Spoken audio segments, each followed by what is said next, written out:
Puyallup and Puget Sound Salish territories, and pay respect to the indigenous ancestors and people who continue to allow us to use this emotional, spiritual, and physical space to learn from and with each other.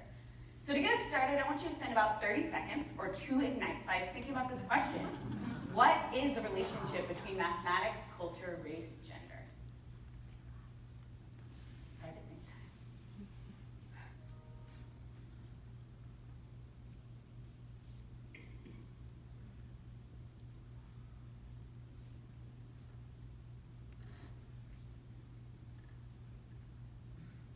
For me, this question goes back to when I was a child. When I was in math classrooms surrounded by teachers that did not look like me.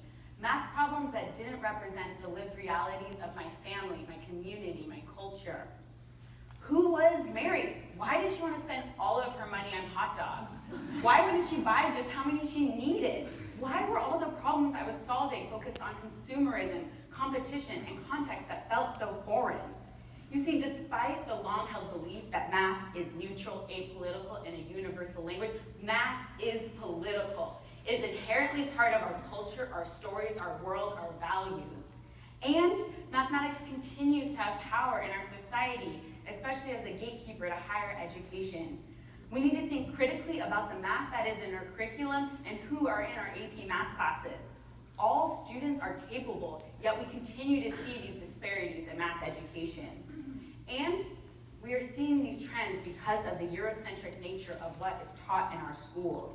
The constant reminder of who we see as the top mathematicians. I did this Google search 2 days ago.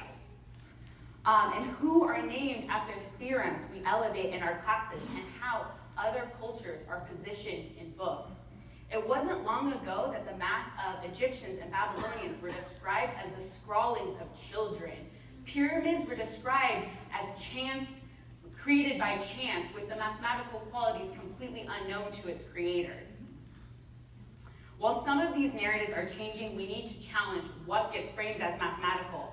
We need to question why the designing of the curvature of a pipe is labeled as engineering, yet the knitting is labeled as women's work and non-mathematical. We need to learn about our history so students can know the math of their ancestors, like the Limbombo and Ishango bones, the oldest found mathematical devices, nearly 40,000 years old, found in what is now Swaziland, conjectured to be created by women to track menstrual cycles.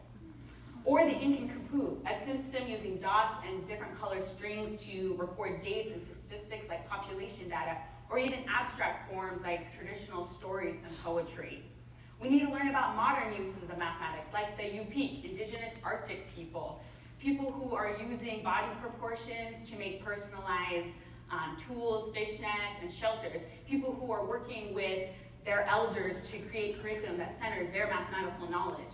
For me, this means learning about the kolam, a traditional art form in southern India done by my family and thousands of other women daily using rice. Kolam can be used to better understand graph theory, geometric tessellations, and other math. Math around the world can and should be in our classrooms, like using Islamic tiling to understand tessellations and other geometric theorems and concepts. We can use Polynesian wayfinding, the use of hands to track and measure direction for navigational purposes. Native Hawaiian schools are teaching students the unit circle in the context of the Hawaiian star chart and studying sinusoidal waves and how these relate to ocean currents to understand how their people use this information while sailing. This can be powerfully done. Like one of my teacher candidates who collaborated with humanities teachers during her student teaching to design a project celebrating and studying cultures that practice diving. Pretty cool, right? As a student teacher, just gotta give a shout for her. So let's get back to this original question that will be coming up soon. Like now. How have your ideas changed in the last 5 minutes? What is one thing you're going to do to further math for justice? So I really challenge you as you're sitting through the rest of these Ignite talks and come tomorrow, coming up with that commitment and thinking it can be small, like as Googling what is even ethnomathematics, or it can be reaching out to the elders in your community. So thank you.